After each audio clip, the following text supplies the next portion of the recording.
নমস্কাৰ মই Suprasanna and welcome back to my channel. আজি আমি এই ভিডিঅ'টোত SSC GDৰ প্ৰিভিয়াছ ইয়াৰ কুৱেশ্যনৰ পাৰ্ট 2 আলোচনা কৰিম। গতিকে ভিডিঅ'টো শেষলৈকে চাব এণ্ড চেনেলটো ছাবস্ক্ৰাইব কৰিব। আজি আমাৰ প্ৰথম কুৱেশ্যনটো হৈছে এজন দোকানে 520 টকাত এটা সামগ্ৰী কিনিলে 10% লাভ কৰিবলৈ তেওঁ ইয়াক কিমান দামত বিক্ৰী কৰিব লাগিব। দিয়া আছে দোকানীজনৰ কষ্ট প্ৰাইচ 520 টকা। 10% লাভ মানে কি আমি 110%ৰ মানটো উলিয়াব লাগিব। দিয়া আছে 100%ৰ মান কিমান 520। গতিকে 1%ৰ মান হ'ব আমাৰ 520 হৰণ 100। এতে 110%ৰ মান হ'ব 520 হৰণ 100 পূৰণ 110। দুটা শূন্যৰে ওপৰত দুটা শূন্য কটা কৰি যাব। 52ৰে 11 পূৰণ কৰিলে পাম 572। গতিকে দোকানীজনৰ চেলিং প্ৰাইচ হ'ব অপশ্যন বি 572। নেক্সট কুৱেশ্যনটো আছে মান নিৰ্ণয় কৰা ব্ৰেকেটৰ ভিতৰত -9 বিয়োগ ব্ৰেকেটৰ ভিতৰত -60 হৰণ ব্ৰেকেটৰ ভিতৰত -12 যোগ ব্ৰেকেটৰ ভিতৰত 3 পূৰণ 9। আমি ইয়াত বদমাছ নিয়ম ইউজ কৰিম। প্ৰথমে হৰণটো সলভ কৰিম।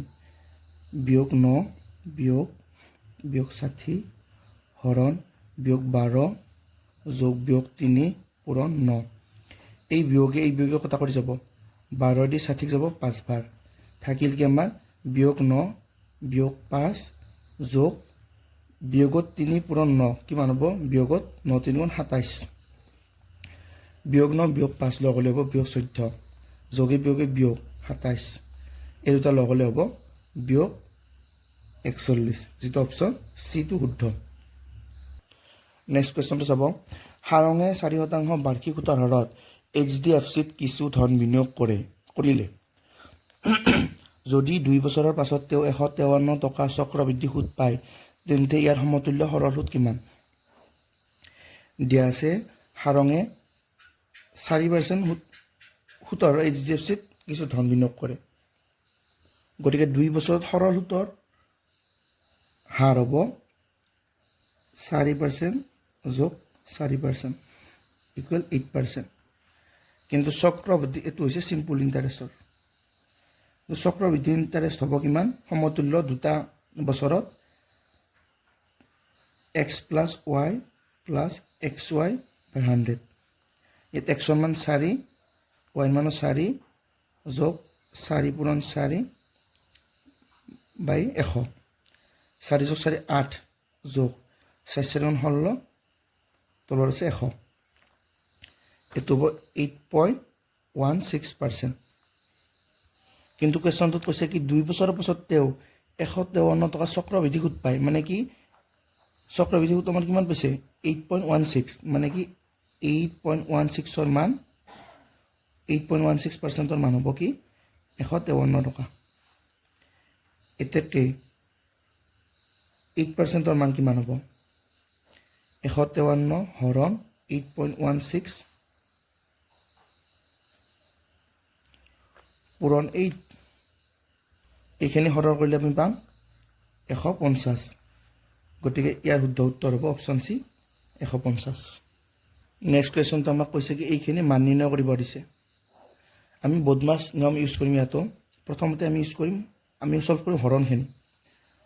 6 ৰে 84 কিমান বাৰ যাব 14 বাৰ যাব পূৰণ 7 ৰে 91 যাব 7 গুণ 7 7 3 গুণ 13 বাৰ যাব যোগ 16 আছে ওপৰত তলত থাকিব 2 28 গ'লে কি হ'ব 2 2 ৰে 2 কটা কৰি যাব। থাকিল কি আমাৰ 14 পূৰণ 13 যোগ 16 14 পূৰণ 6 3 9 1 1 2 14 পৰা 29 কিমান হ'ব 406, যিটো অপশ্যনত আছে আমাৰ ডি অপশ্যনত। নেক্সট কুৱেশ্যনটো চাব অমিতে 5400 আৰু গোপালে 9400 একে বাৰ্ষিক সৰল সুতৰ হাৰত বিনিয়োগ কৰে। 4 বছৰৰ অন্তত গোপালে অমিততকৈ 480 টকা বেছি সুদ পালে বাৰ্ষিক সুতৰ হাৰ শতাংশত কিমান আমাক কৈছে কি অমিতে ৫,৪০০ আৰু গোপালে ৯,৪০০ টকা বিনিয়োগ কৰে ইহঁতৰ মূলধনৰ পাৰ্থক্য কিমান মূলধনৰ পাৰ্থক্য হৈছে আমাৰ ৯,৪০০ পৰা ৫,৪০০ বিয়োগ কৰিলে পাম আমি ৪,০০০ টকা গতিকে প্ৰশ্নত আমাক দিছে যে ৪ বছৰৰ অন্তৰত গোপালে অমিততকৈ ৪৮০ টকা বেছি সুদ পায় এই ৪৮০ টকা সুদ কাৰ সুদ এই ৪,০০০ এমাউণ্টটোৰ সুদ গতিকে আমি চিম্পল ইণ্টাৰেষ্টৰ সূত্ৰ জানো কি SI ইকুৱেল PRT/100 ইয়াৰ পৰা আমি ৰেট কি পাম R এই 100টো হৰণ হৈছে সমাজনী ইফালে আহিলে হ'ব SI লগত পূৰণ SI পূৰণ 100 আৰু P আৰু T টো ইফালে পূৰণ হৈছে ইফালে আহিলে হ'ব হৰণ P পূৰণ T এটা মানখিনি বহুৱাই দিম চিম্পল ইণ্টাৰেষ্ট কিমান 480 পূৰণ 100 তলত মূলধন কিমান 4,০০০ পূৰণ টাইম কিমান 4 বছৰ এই তিনিটা শূন্য ওপৰৰ তিনিটা শূন্য লগত কটাকটি যাব 4 × 16 16 এতিয়া 48 যাব আমাৰ কিমান 3 বাৰ গতিকে আমাৰ শুদ্ধ উত্তৰ হ'ব অপশ্যন বি কোৱেশ্যনটো আছে এজন প্ৰাৰ্থীয়ে 25% নম্বৰ পায় আৰু 68 নম্বৰৰ বাবে অনুতীৰ্ণ হয় আন এজনে 50% নম্বৰ পায় আৰু উত্তীৰ্ণ হ'বলৈ লগা ন্যূনতম নম্বৰতকৈ 42 নম্বৰ বেছি পায় পৰীক্ষাৰ সৰ্বোচ্চ নম্বৰ কিমান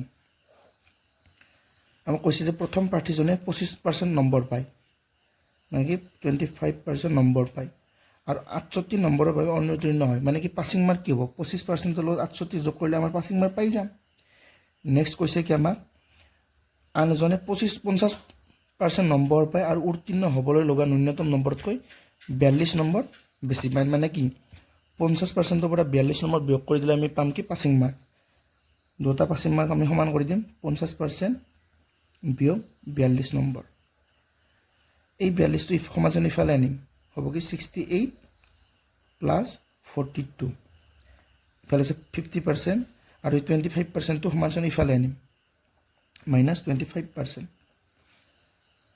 68 + 42 হ'ব কিমান 110 আৰু 50 + 25 গ'লে হ'ব 25% এতিয়া আমি পালোঁ কি 25%ৰ মান আমাৰ কিমান 110 এতেকে পৰীক্ষাৰ সৰ্বোচ্চ নম্বৰ 100% 100%ৰ নাম কিমান মান কিমান হ'ব 25 ৰে 100 পাম আমি 4 দি পূৰণ কৰিলে গতিকে 110ক আমি কিহেদি পূৰণ কৰিব লাগিব 4 ৰে পূৰণ কৰিব লাগিব 11 4 × 46 আৰু এটা শূন্য আছে গতিকে পৰীক্ষাৰ সৰ্বোচ্চ মাৰ্ক আছে 440 যেটো অপশ্যন বি টো শুদ্ধ নেক্সট কোৱেশ্যনটো আছে পেট্ৰলৰ দাম 60% বৃদ্ধি পালে ইয়াৰ ব্যৱহাৰ কিমান শতাংশ হ্ৰাস কৰিব লাগিব যাতে খৰচ কেৱল 12% বৃদ্ধি পায় ব্যৱহাৰৰ নতুন অনুবাদটো আমি চাম কি হ'ব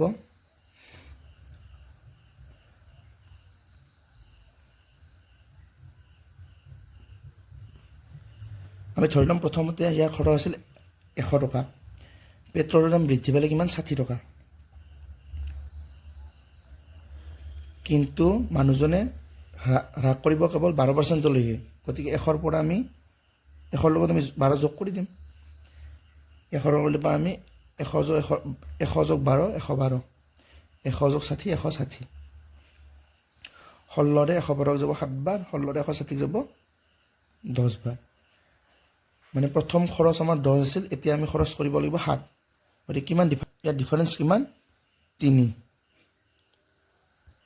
গতিকে 10ৰ পৰা 3 আমাৰ খৰচ হ্ৰাস পালে পাৰ্চেণ্টত কনভাৰ্ট কৰিলে হ'ব 100% পূৰণ দিব লাগিব 10ৰে 100ক 10 বাৰ 3ৰে 10ক পূৰণ কৰি আমি পাম 30% গতিকে শুদ্ধ উত্তৰ হ'ব আমি অপশ্যন চি নেক্সট কুৱেশ্যনটো আছে এজন দোকানীৰ ওচৰত 7 চেণ্টিমিটাৰ ব্যাসাৰ্ধৰ এটা গোলাকাৰ লাড়ু আছে একেখিনি সামগ্ৰীৰে 3.5 চেণ্টিমিটাৰ ব্যাসাৰ্ধৰ কিমানটা লাড়ু বনাব পাৰিব আমি জানো গোলকৰ আয়তন ভি সদায় গোলকৰ ব্যাসাৰ্ধৰ ঘনকৰ সমানুপাতিক যদি ব্যাসাৰ্ধ r হয় তেন্তে r কিউবৰ সমানুপাতিক এতিয়া আমাক কৈছে কি দোকানীৰ ওচৰত 7 চেণ্টিমিটাৰ ব্যাসাৰ্ধৰ এটা গোলাকাৰ লাড়ু আছে প্ৰথম ব্যাসাৰ্ধ ধৰিলোঁ আমি 7 চেণ্টিমিটাৰ নেক্সট কৈছে কি সেইখিনি সামগ্ৰীৰে 3.5 চেণ্টিমিটাৰ ব্যাসাৰ্ধৰ কিছুমান লাড়ু বনাইছে সেকেন্ড ব্যাসাৰ্ধ হৈছে 3.5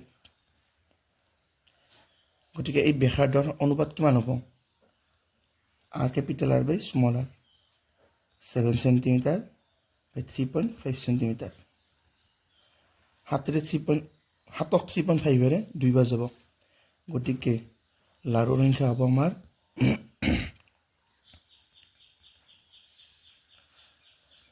2 কিউব মানে 8 গতিকে আমাৰ শুদ্ধ উত্তৰ হ'ব অপশ্যন চি কোনটো আছে এজন গ্ৰাহকে এটা সামগ্ৰীৰ ওপৰত 40% ফ্লেট ৰেহাই বা 25% আৰু 15%ৰ দুটা ক্ৰমিক ৰেহাইৰ মাজত সিদ্ধান্ত ল'ব পৰা নাই দুটা ৰেহাইৰ মাজত পাৰ্থক্য হ'ব কিমান আমাৰ দিয়া আছে অপশ্যন 1 40% ফ্লেট ৰেহাই অপশ্যন 2 25% and 15% এতিয়া 25% আৰু 15% সমতুল্য ৰেহাই হ'ব কিমান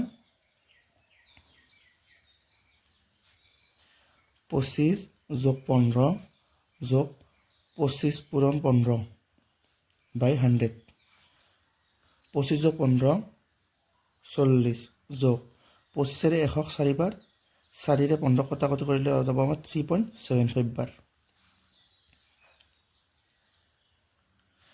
গতিকে অপশ্যন 2 আৰু অপশ্যন 1 পাৰ্থক্য কিমান হ'ব আমাৰ 3.75 যেহেতু অপশ্যন 1 40% আছে অপশ্যন 2 হ'ব কিমান 40 প্লাছ 3.75% গতিকে এটা পাৰ্থক্য হ'ব 3.75% গতিকে শুদ্ধ উত্তৰ হ'ব আমাৰ অপশ্যন ডি 3.75% নেক্সট কুৱেশ্যনটো আছে ৰচিনে 60 কিলোমিটাৰ পাৰ আৱাৰ বেগত 2 ঘণ্টা যাত্ৰা কৰে আৰু 80 কিলোমিটাৰ দূৰত্ব 40 কিলোমিটাৰ পাৰ আৱাৰ বেগত অতিক্ৰম কৰে ৰচিনৰ গড় বেগ কিমান আমাক কৈছে ৰচিনে প্ৰথম অংশ 60 কিলোমিটাৰ পাৰ আৱাৰ বেগত 2 ঘণ্টা যাত্ৰা কৰে গতিকে মুঠ দূৰত্ব কিমান হ'ব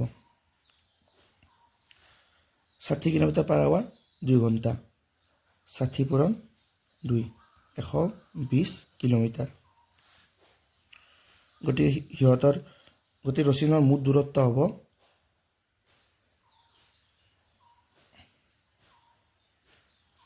120 কিলোমিটাৰ প্ৰথম অংশৰ 120 কিলোমিটাৰ প্লাছ আমাৰ কি সেকেন্ড কৈছে কি আৰু 80 কিলোমিটাৰ দূৰত্ব 40 কিলোমিটাৰ পাৰ আৱাৰ বেগত অতিক্ৰম কৰে নেক্সট পাৰ্টটো কিমান কৈছে 80 কিলোমিটাৰ টোটাল হ'ব 200 কিলোমিটাৰ নেক্সট আমাৰ কি হ'ব সেকেন্ড কৈছে কি 80 কিলোমিটাৰ দূৰত্ব 40 কিলোমিটাৰ পাৰ আৱাৰ বেগত অতিক্ৰম কৰে গতিকে সেকেন্ড পাৰ্টৰ সময় কিমান হ'ব সময় হ'ব দূৰত্ব হৰণ বেগ দূৰত্ব আমাৰ দিয়া আছে 80 কিলোমিটাৰ আৰু বেগ আছে 40 কিলোমিটাৰ পাৰ আৱাৰ 80 40 দুইবাৰ যাব গতিকে 2 ঘণ্টা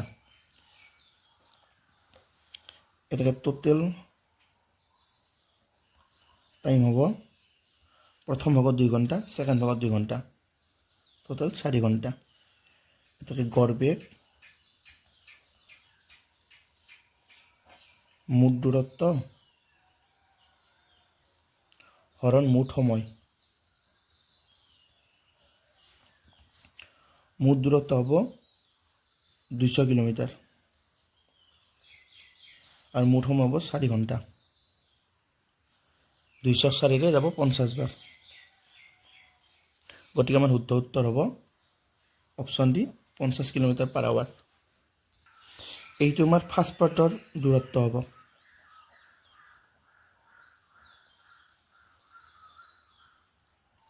ফাৰ্ষ্ট পাৰ্টৰ দূৰত্ব হ'ব 60 পূৰণ 2 সমান 120 কিলোমিটাৰ নেক্সট কুৱেশ্যনটো আছে এজন অসাধু দোকানী সামগ্ৰী কিনা দামত বিক্ৰী কৰাৰ প্ৰতিশ্ৰুতি দিয়ে কিন্তু তেওঁ লিখা থকা ওজনতকৈ 26% কম ওজনৰ দগা ব্যৱহাৰ কৰে তেওঁৰ লাভৰ শতাংশ কিমান আমি ধৰি ল'ম দোকানীজনে 100 গ্ৰাম বস্তু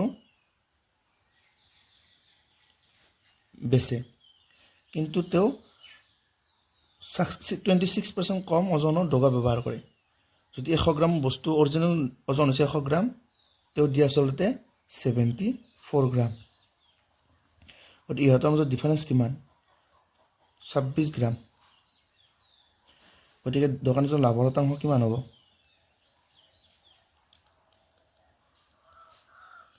তেওঁৰ 74 গ্ৰামত 26 গ্ৰাম লাভ। গতিকে পাৰ্চেণ্টেজত পূৰণ 100% পূৰণ কৰি দিম আমি। গ্ৰাম গ্ৰাম কটা কাটি যাব। 26ক 2ৰে 13 বাৰ, 74ক 2ৰে যাব 37 বাৰ। গতিকে এনচাৰ হ'ব আমাৰ 1300/37। এইটো সৰল কৰিলে পাম আমি 35 সমষ্টি 37/5%। গতিকে আমাৰ অপশ্যন চিটো শুদ্ধ হ'ব। নেক্সট কুৱেশ্যনটো আছে, দুখন ৰেল 60 কিলোমিটাৰ/আৱাৰ আৰু 110 কিলোমিটাৰ/আৱাৰ বেগত বিপৰীত দিশত গৈ আছে। এখন ৰেলৰ দৈৰ্ঘ্য 360 মিটাৰ। সিহঁতে পৰস্পৰক পাৰ হ'বলৈ 21 ছেকেণ্ড সময় লয়। আনখন ৰেলৰ দৈৰ্ঘ্য মিটাৰত কিমান?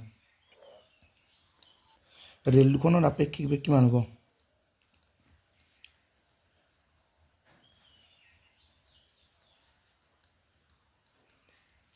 আমি জানো যদি ৰেল দুখন বিপৰীত ছাইডেদি আহি থাকে তেতিয়া সিহঁতৰ আপেক্ষিক বেগ যোগ হয়। গতিকে 60 কিলোমিটাৰ যোগ 110 কিলোমিটাৰ, আপেক্ষিক বেগ পাম আমি 170 কিলোমিটাৰ/আৱাৰ। যদি সিহঁতে পৰস্পৰক পাৰ হ'বলৈ 21 ছেকেণ্ড সময় লয় তেন্তে সিহঁতৰ মুঠ দৈৰ্ঘ্য হ'ব আমাৰ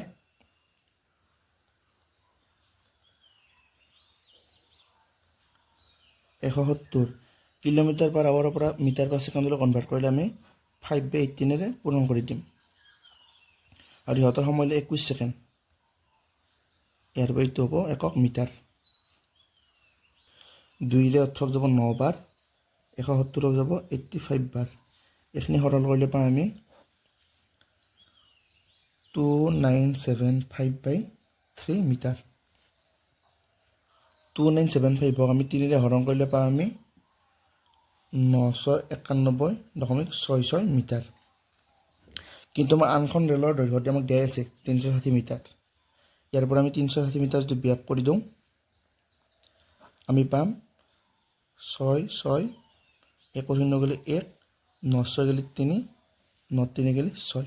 গতিকে আনখন ৰেল দৈৰ্ঘ্য পালোঁ আমি 638.66 মিটাৰ। গতিকে অপশ্যন বিটো শুদ্ধ হ'ব। কুৱেশ্যনটো আছে, এটা শ্ৰেণীৰ 48জন ছাত্ৰৰ গড় বয়স 22 বছৰ। শিক্ষকৰ বয়স অন্তৰ্ভুক্ত কৰিলে সমগ্ৰ গোটৰ গড় বয়স হয় 23 বছৰ। শিক্ষকৰ বয়স কিমান? এই ক্ষেত্ৰত শিক্ষকৰ বয়স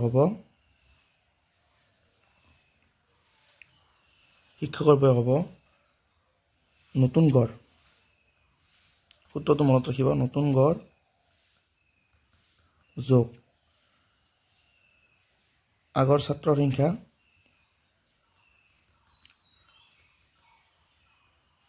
পূৰণ গড় বৃদ্ধি।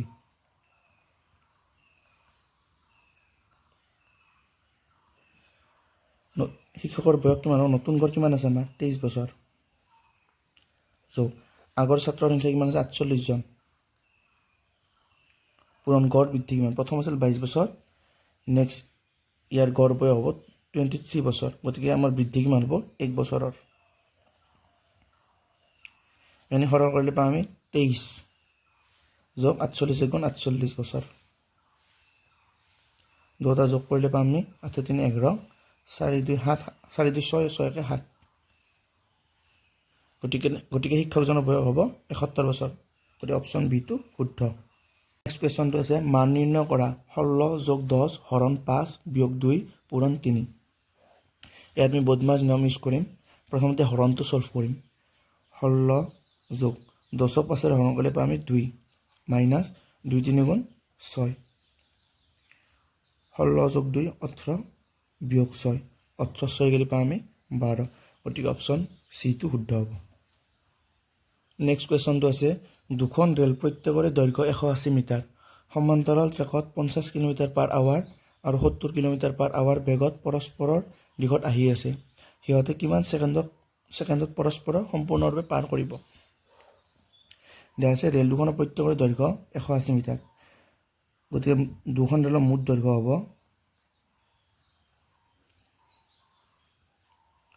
2 × 180 মিটাৰ সমান 360 মিটাৰ। নেক্সট সিহঁতৰ আপেক্ষিক বেগ হ'ব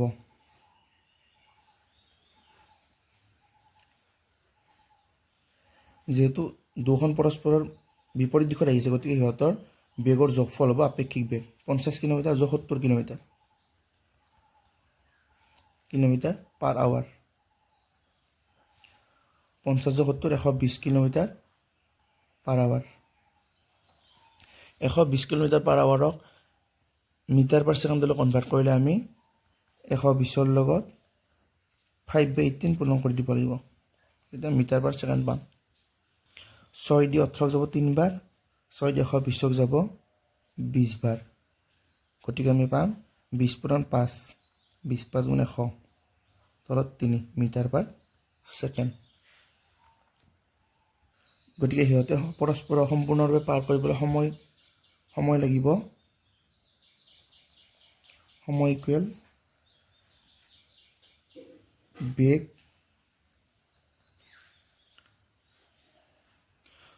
দূৰত্ব হৰণ বেগ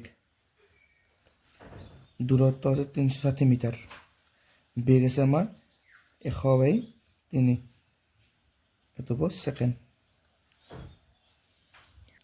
100/3 টো ইয়াত হৰণ হৈ আছে ওপৰলৈ উঠাই আনিলে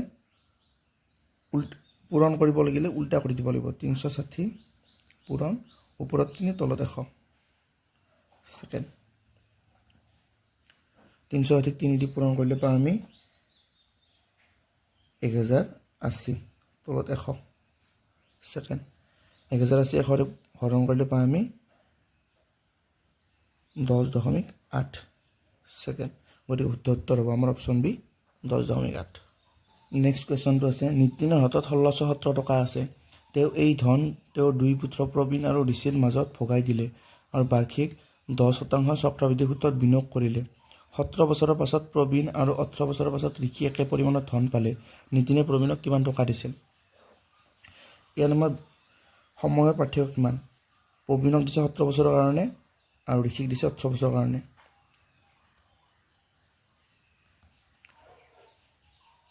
সময়ৰ পাৰ্থক্য হ'ব আমাৰ 1 বছৰ আমাৰ সুতৰ হাৰ কিমান 10% মানে কি 1/10 গতিকে 10 টকাৰ 1 বছৰত চক্ৰবৃদ্ধি সুত হ'ব 1 টকা টোটেল হ'ব কিমান 11 টকা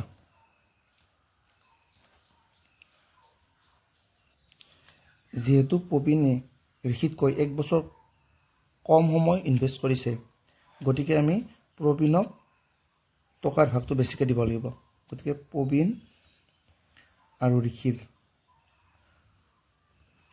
টকাৰ অনুপাতটো হ'ব 11/10 গতিকে নিতিনে প্ৰবীণক দিয়া ধনৰ পৰিমাণ হ'ব দুটা অনুপাতৰ যোগফল তলত 11+10 ওপৰত প্ৰবীণৰ ভাৰ 11 পূৰণ 1617 টকা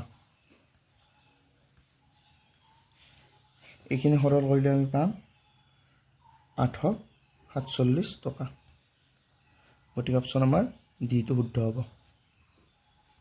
নেক্সট কুৱেশ্যনটো আছে ৰাজেশ্বৰে এটা কাম 12 দিনত আৰু বিক্ৰমে 6 দিনত আৰু টাইগাৰে 15 দিনত কৰিব পাৰে আটাই একেলগে কাম আৰম্ভ কৰিলে কিন্তু ৰাজেশ্বৰে 2 দিনৰ পাছত কাম এৰিলে আৰু বিক্ৰমে কাম শেষ হোৱাৰ 3 দিন আগতে কাম এৰিলে কামটো মুঠতে কিমান দিনত শেষ হ'ল দিয়া আছে ৰাজেশ্বৰে কামটো কৰিব পাৰে 12 দিনত বিক্ৰমে 6 দিনত আৰু টাইগাৰে 15 দিনত ইহঁতৰ এলচিএম হ'ব 60 যিটো টোটেল ৱৰ্ক 12ৰে 60 যাব 5 বাৰ 6ৰে 60 যাব 10 বাৰ আৰু 15ৰে 60 যাব 4 বাৰ ইহঁতৰ এফিচিয়েঞ্চি হ'ব ৰাজেশ্বৰৰ 5 বিক্ৰমৰ 10 আৰু টাইগাৰৰ 4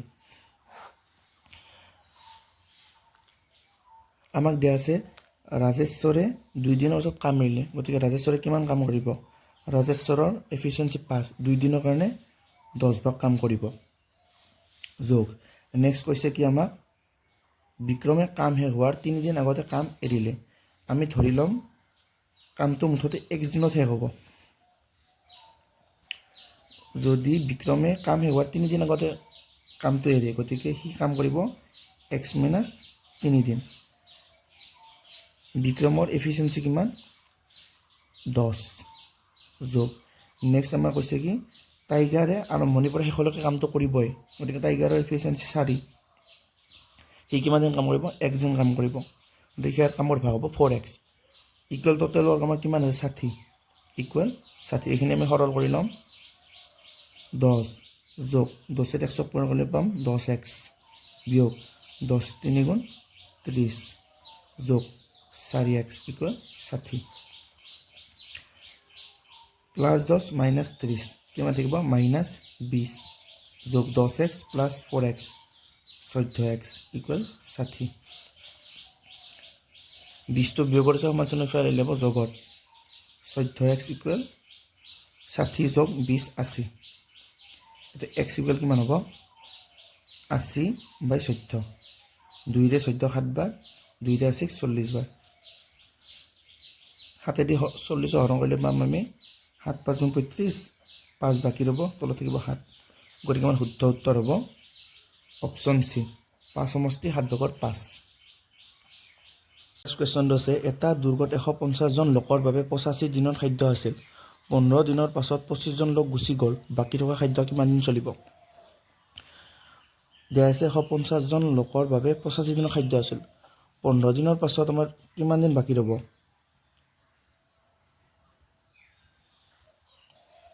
দিন বাকী 85 দিনৰ মতে 15 দিন গুচি গ'ল থাকিলে আমাৰ 70 দিন নেক্সট কৈছে কি 150 জন লোকৰ 25 জন লোক গুচি গ'ল মানুহ কিমান বাকী আছে 150 বিয়োগ 25 জন সমান 125 জন এতিয়া 150 জন লোকৰ কাৰণে 70 দিনৰ খাদ্য বাকী আছিল কিন্তু মানুহৰ সংখ্যা কমি কিমান হ'ল 125 জন হ'ল ধৰি লওঁ আমাৰ 2 দিন খাদ্যটো চলিব এতিয়া এইখিনি সৰল কৰি আমি দিৰ মান পাই যাম 25 125 যাব 5 বাৰ 25 150 যাব 6 বাৰ 6 দি 70 পূৰণ কৰিলে পাম আমি 6 7 গুণ 42 420 ইয়াত থাকিব ডি পূৰণ 5 5টো ইয়াত পূৰণ ইফালে আহিলে হৰণ হ'ব 420 হৰণ 5 ইকুৱেল ডি গতিকে ডিৰ মান হ'ব 400 5 হৰণ কৰিলে পাম আমি 8 5 গুণ 40 2 বাকী ৰ'ব 20 5 4 গুণ 20 84 দিন গতিকে শুদ্ধ উত্তৰ হ'ব আমাৰ অপশ্যন বি 84 নেক্সট কুৱেশ্যনটো আছে যদি 7a equal 6b equal 12c হয় তেন্তে a is to b is to c কিমান দিয়া আছে 7a equal 6b equal 12c এতিয়া আমি 7 6 আৰু 12 লসাগু উলিয়াই ল'ম 7 6 12 12 মানে কি 6 পূৰণ 2 গতিকে 7 6 12 লসাগু হ'ব 12 6 7 গুণ 84 এতিয়া 84টোৰে 18 টাকা আমি হৰণ কৰি দিম 7a by 84 equal 6b by 84 equal 12c by 84 7ৰে 84 যাব 12 বাৰ 6ৰে 84 যাব 14 বাৰ 12ৰে 84 যাব 7 বাৰ ইয়াৰ পৰা আমি পাম a by 12 equal b by 14 equal c by 7 গতিকে a is to b is to c কি হ'ব 12 is to 14 is to 7 গতিকে শুদ্ধ উত্তৰ হ'ব আমাৰ অপশ্যন বি আজিলৈ মানে যদি ভিডিঅ'টো ভাল লাগে লাইক কৰিব এণ্ড শ্বেয়াৰ কৰিব আজি আমাৰ হোমৱৰ্কটো হৈছে যদি 3a equal 5b equal 6c হয় তেন্তে a is to b is to কিমান ইয়াৰ উত্তৰটো মোক কমেণ্ট বক্সত জনাব থেংক ইউ